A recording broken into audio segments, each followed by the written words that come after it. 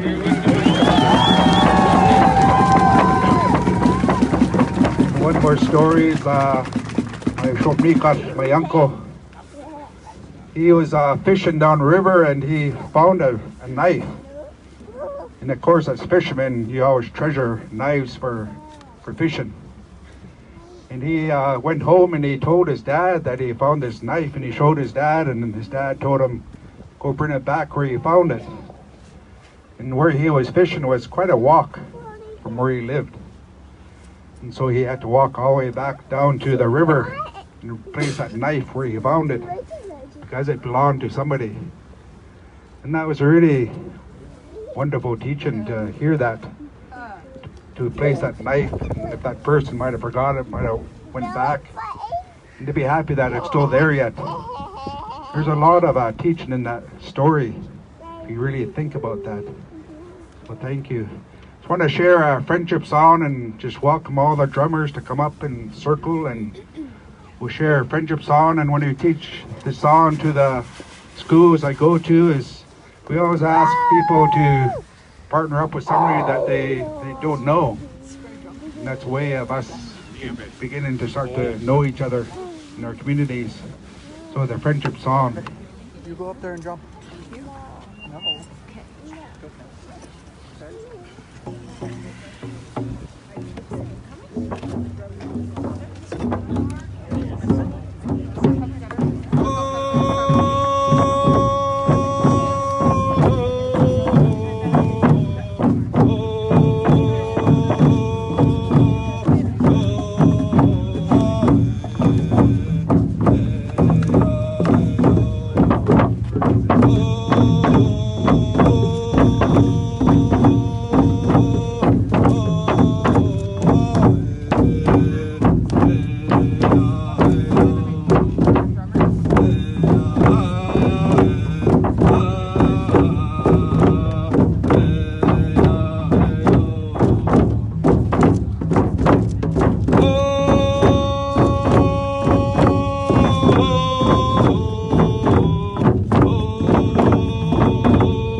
everybody to shake hands with each other, to the people to your right and left, and to build unity. RCMP.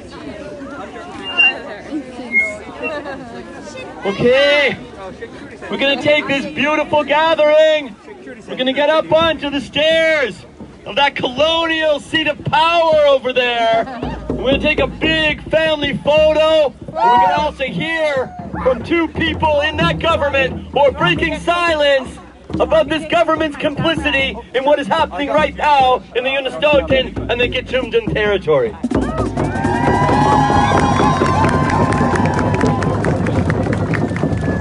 And then after that, we're going to take to the streets. We've got a destination that we're not disclosing, but you're all going to be pleased where we're going because we were called to occupy government offices today. And that's what we're going to do.